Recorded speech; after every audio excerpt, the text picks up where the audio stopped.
Eh, kebetulan diuji oleh Allah, kakak saya itu wafat anaknya. Wafat anaknya di malam takziah pertama. Dengan izin Allah, beliau hadir di situ.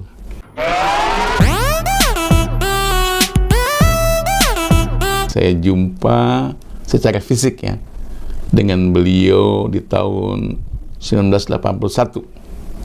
Ketika itu memang saya sedang studi doktoral ya. Doktorandus. Awalnya BA dulu, Bachelor of Art, kemudian doktorandus di Fakultas Syariah, belum dan Hukum ya. Fakultas Syariah IAIN Syarifudin Jakarta ya. Iya, betul. Sedang ada rihlah ilmiah membawa ulama-ulama di tempat tinggal saya di Parung ya. Desa Warujaya, para ulama, ustadz-ustadz gitu kan, untuk ziarah ke Jawa Tengah dan Jawa Timur ya, Jawa Barat, Jawa Tengah, Jawa Timur kepada Wali Songo ya? Ya, Wali Songo, dan selain Wali Songo termasuk Bangkalan Syekh Khalil, Madura ya. Subhanallah, ketika saya singgah dan bermalam ya di Masjid Demak. Iya, Masjid Agung Demak ya. Iya, Agung Demak, Masjid Tatal yang dikenal dengan Masjid Tatal. Sebab tuh penyanggahannya itu ya kayu-kayu jati ya. Iya. Asli itu. Asli. Dan diusung oleh Raden Fatah, Raja Jawa Demak, ya. Demak. Dan saya sedang berwudu, dan berwudu selesai mau kembali ke masjid kembali dari tempat wudu itu untuk sholat tahajud ya. Mau naik ke atas itu dari tempat wudu itu, jumpa beliau. Tapi saya kan belum kenal sama sekali sosok beliau itu kan. Iya. Cuma tampil sebagai, ya karena masih muda beliau, saya juga di bawah beliau, usia di bawah dia 10 tahun ya. Itu, ya beliau muda dengan pakai kaos biasa. Pakai kaos biasa ya. Tanya saya, sampean mau kemana? Dari mana? Jawab saya, oh ya, saya ya ingin ziarah, keliling-keliling dari Banten, Jawa Tengah, Jawa Timur, Madura, Bali, gitu kan, rutenya itu ya. Saya bilang ke beliau, dan asli saya tuh dari Parung, asli kampung, ya. Karena tahu kampung saya memang jauh dari keramaian, dan saya studi kuliah di IAIN Syarifudin Jakarta ya, belum UIN ya, IAIN gitu kan. Begitu Pak, Mas, saya panggilnya bukan Mas, Bapak ya, dia panggil saya Mas ya. Tentang saya ya. Nah, itu aja. Tinggal di mana ya, di itu kampung Desa Warujaya itu ya, kampung Cidokom. Cuma itu aja, nggak ada kasih alamat lengkap ya. Iya. Tidak seperti itu ya. Seadanya saya sampaikan. Kuliahnya di IAIN Syarifudin Jakarta di Ciputat ya. Dua itu aja pertanyaan dia. Ya. Kemudian iya, saya dengan jamaah ya, rombongan langsung meneruskan besoknya ke saya tahajud ya. Nggak ketemu lagi. Ya, kemudian dengan rombongan ke Surabaya, terus ke Madura dan Bali ya. Dan pulang malam Minggu, Sabtu siang saya udah pulang, ketemu beliau tuh malam Jumat, ingat betul saya. Ya, malam Minggu sudah kembali ke kampung halaman saya, rumah ya, kakak saya, berdekatan tuh kakak saya yang kedua ya. Kebetulan diuji oleh Allah, kakak saya itu wafat anaknya. Wafat anaknya di malam takziah pertama. Dengan izin Allah, beliau hadir di situ. Guru sekumpul itu hadir di acara takziah di situ. Padahal Pak Kiai itu tidak memberikan alamat sama yang sekali, pasti. tidak ada telepon. Tidak ada telepon belum ada handphone ya. Beliau datang ke situ malam-malam. Ya habis maghrib lah. Habis maghrib. Menjelang Isya, jam 7-an lah. Yeah. tanpa kita kontakkan gitu. Saya kaget juga siapa yang datang ini. Ya, memang kepala desanya, Desa Warujaya, Pak Khotib namanya itu agak menjaga ya, keamanan kan. Betul. Diperiksa lah beliau KTP-nya. Iya. Bapak siapa? Mana KTP-nya? Ada. Muhammad Zaini bin Abdul Ghani. Ada di situ KTP-nya. Ya, bagus, silakan. Cuma maaf ya, saya bukan berlebihan. Iya. Ketika takziah itu dengan para ulama kiai yang ada di situ, tuh beliau tampilannya sederhana. Pakai baju koko. Iya. Pakai pici, pakai celana panjangnya, dengan berubah-ubah di setiap event.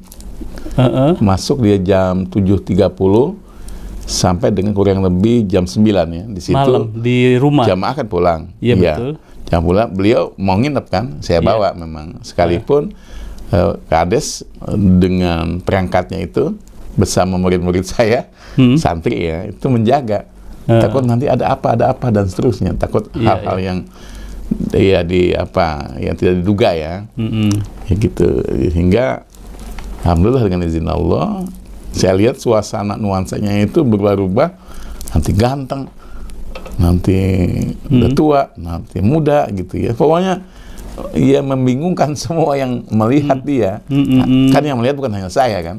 Gitu kan, banyak orang di situ. Begitu, jadi secara dohir itu kelihatan kadang berubah begitu ya. Di sini saya menyimpulkan dengan beberapa kali event saya jumpa beliau, khususnya di Mekah, di Madinah gitu, ketemu dan tanpa ada janjian, gitu. Maaf, ketika berada di Parung itu bagaimana itu? Ketika di Parung itu dia datang, selanjutnya Kades ceritanya bagaimana? Sudah mengamankan dia tidur sama saya. Bukan di tempat tidur saya ya. Saya bersama murid-murid saya itu di sebuah majlis taklim, musola, belum pondok pesantren ya. Di musola, ya beliau dengan saya juga sama tahajud gitu kan. Sampai subuh saya juga ngikut dan murid-murid saya juga ngikut juga, sambil menjagalah gitu, sehingga ya kita sama-sama sholat tahajud, sholat hajat, sholat taubah gitu kan sampai subuh. Dia banyak bercerita emang. Ya besok ketemu emak itu mamah ya, emak saya, dan bapak saya masih ada almarhum Hajjah Misnah binti Jalil, dan bapak saya Bapak Al-Hajj Naimun bin Apong ya. Itu nostalgia saya dengan beliau itu ya. Ya saya mau ketemu. Pagi-pagi mama saya kan ya menjamu ya, makan biasa beliau gitu kan, sangat perlu betul dengan tamu ya. Tapi dia yang nggak terlalu sangat mau makan gitu ya. Saya lihatnya di situ, tawadhu betul ini gitu kan. Maka silahkan silahkan, saya bilang gitu kan. Sama-sama enak. Nanti kan langsung berangkat ke bapak kan, ke mana nanti tujuan bapak, saya bilang. Iya, saya insya Allah setelah ini mau ke Martapura, ke tempat kelahiran beliau tadi kan, Martapura ya, Banjarmasin. Ya nanti saya antar ya, sampai ke tempat bus. Di Parung itu ada yang namanya bus Saudaranta ya. Tapi sebelumnya ketemu dengan ibu bapak ini, apa yang diceritakan itu? Oh iya, jadi ceritanya pas waktu makan pagi ya, jam 5:30 saya ingat betul tuh. Ibu, apa ini anak bapak? Maksudnya nunjuk saya kan anak bungsu ya. Kata mama saya, iya anak saya gitu kan, bungsu. Bagus. Ibu, kata dia, ya jangan bingung, jangan pusing, cari mantu. Kan saya memang ya banyak yang menyenangi kayak Yusuf ya. Artinya teman-teman mahasiswi ya, dari Jakarta, iya, yang main ke rumah mama saya, yang mau memasakkan, mau menjamu mak saya gitu, supaya dia terpilih menjadi calon menantunya. Padahal saya juga belum bisa apa-apa juga waktu itu ya. Tapi ibu sudah punya hati dengan calon istri saya. Ya ini mamah ini, gitu ya. Ibunya anak-anak gitu. mama saya nggak mau tergantikan dengan wanita lain. Alhamdulillah, sehingga ngobrol di situ waktu makan. Ibu jangan bingung ya, mantu ibu sudah ada. Itu aja. Nanti saya ingin kuatkan beliau ke saya ya. Ya itu yang pilih. Mantu yang bisa ya membantu kita, ya yang bisa membuat masakan gitu kan, yang bisa baca Al-Quran gitu, ngaji ya. Itu dia bilang segitu aja ke ibu dan bapak saya. Bapak saya diem aja, bapak saya nggak banyak ngomong emang. Kalau mama saya emang iya bapak ya, makasih ya, makasih ya. Udah pulang, diantar saya ke bus saudara entah nama itu, mau siap Bogor Tanah Abang ya, itunya terminalnya kalau nggak salah Tanah Abang. Iya. Diantar sampai mana? Diantar sampai pintu bus ya. Saya lepas dan saya berikan katakanlah ongkos sedikit membantu ya. Ditolak sama beliau. Jangan, saya nggak butuh ini ya. Saya butuh doa aja, gitu. Dia bilang. Iya, saya kan memang masih mahasiswa ya, belum bisa cari dana ya, sehingga ya saya bawa uang itu memang dana saya bukan dari bapak ya, kan dari mbah saya. Dan dia menolak, ya sudah. Ya, tahu-tahu bus mau berangkat dia udah nggak ada. Oh, gitu. Ini memang Masya Allah. Aneh bin ajaib. Waktu itu saya terbelalak mata saya, datang ke Cidokom, ke tempat saya itu, ke rumah kakak saya. Kan nggak ada alamatnya, alamat lengkap maksud saya. Kok bisa tahu sih? Bisa tahu. Datangnya tepat ya, jam 7:30 habis Isya itu. Subhanallah, itu yang saya sudah, wah ini siapa ya dalam hati saya. Tapi waktu dia itu belum sadar itu Abah Sekumpul itu. Iya, belum. Ketemu di Demak tadi itu nggak sadar saya ketemu Abah Sekumpul itu ya. Tapi pas Haji? Bukan, pas saya lepas tadi itu dia nggak ada. Iya, dia bilang di rumah saya kan katanya mau ke Martapura kan. Naik pesawatnya gimana? Tiketnya dari mana gitu kan? Kok Martapura bagaimana ini? Kok begitu ini? Acara malam, dia ada acara malam kata dia gitu kan. Di situ saya agak lebih bingung dah. Udah ya, saya juga nggak berkata apa-apa, ya sudah. Mudah-mudahan beliau selamat. Saya kayak takut juga kita kan, gimana ini nasibnya beliau. Gitu. Padahal nanti malam ada acara di Martapura. Iya, di Martapura. Iya. Nggak bilang ceramah, nggak bilang juga. Dia betul-betul tawadhu, nggak ada sombongan, nggak ada ego lah, nggak ada sama sekali. Saya naik haji, tapi saya nikah dulu ya. 1982 nikah dengan ibu ya. Alhamdulillah ya, jadi dengan kemudian dikaruniai anaknya. Pada waktu itu baru 2 ya. Sampai ya 1908 sampai 2000, tahun 2000 saya udah punya anak. Jadi keanehannya saya lihat itu. Tapi pas saya haji di tahun haji pertama ya, saya di tahun 1991. Tahu-tahu di Mekah jumpa dia juga. Pas di pintu masjid Haram ya, Mekah. Di pintu Malik bin Abdul Aziz. Pas mau masuk, dia keluar. Kayaknya yang ketemu saya ini, gitu kan. Bapak, saya belum memanggil Abah Sekumpul. Oh, betul. Belum, gitu kan. Belum sangat tahu ya. Ma, siapa ya? Oh iya. Saya juga baru sampai, kata dia gitu kan. Oh iya. Jadi salaman-salaman, dah gitu. Belum tahu nama dia ya, pada waktu itu ya. Dan alhamdulillah terus dia hilang lagi.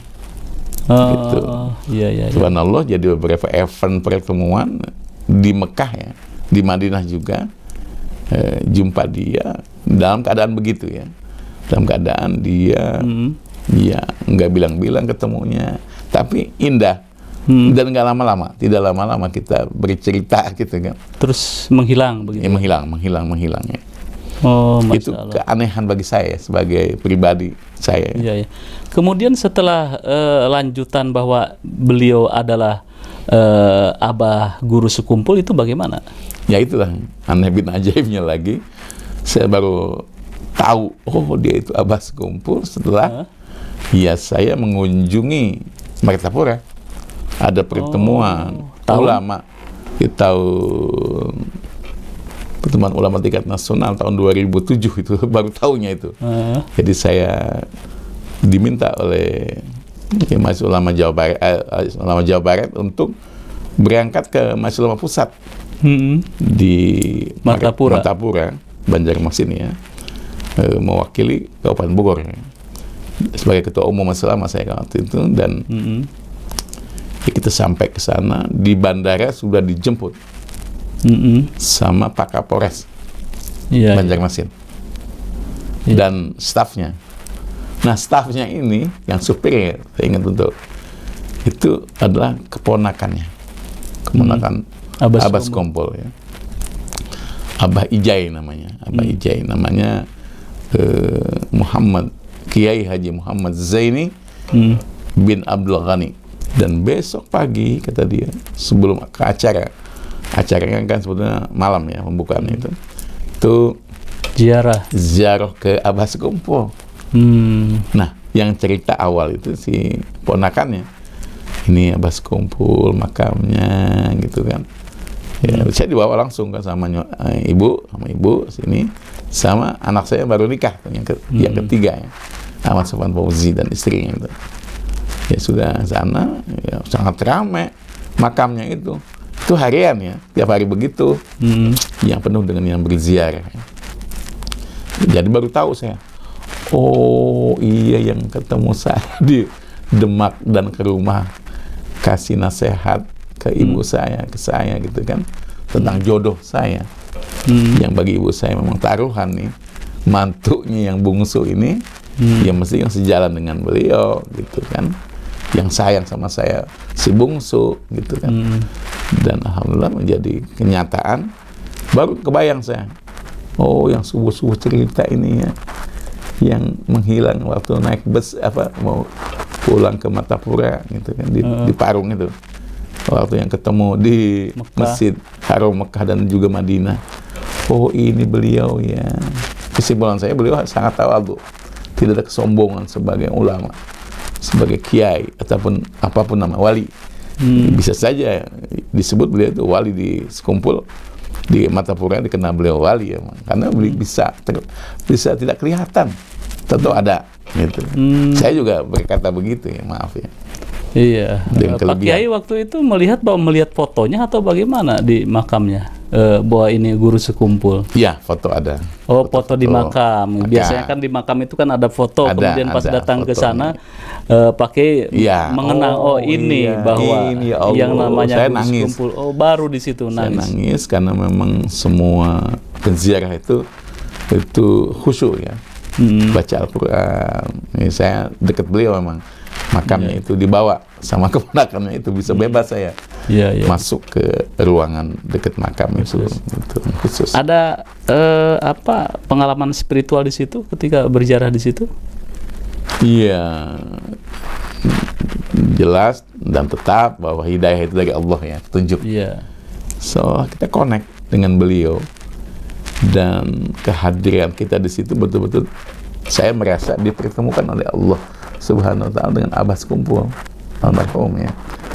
Ada seolah kita bicara dalam hati saya ini, ada dialog bahkan gitu kan. Jadi itu yang saya dapatkan nih, hikmah filosofis sufi, tasawuf ya di situ.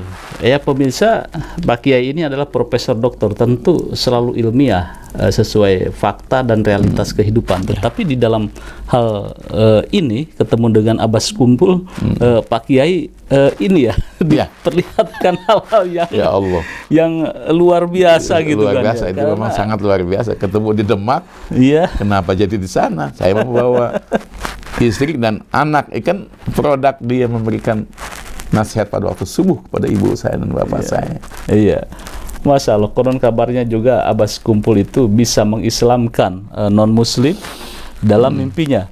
Ada beberapa orang yang bermimpi masuk Islam dan diislamkan oleh Abbas Kompol. Itu banyak cerita tentang Abbas Kompol. Energi spiritualnya sangat tinggi. Nah, kalau di dalam sufistik ini bagaimana sih orang kan menyebutnya ini tahayul, ini nggak mungkin, apalagi zaman now gitu ya. Wah, ini Pak Kiai mengada-ngada ini gitu kan. Subhanallah, saya bagaimana itu Pak Kiai itu? Tidak ada kata tahayul, saya lihat beliau, sosok beliau itu ya. Sangat tidak mau disebut-sebut namanya. Khumul namanya. Dia menutup diri dia itu siapa. Dia bukan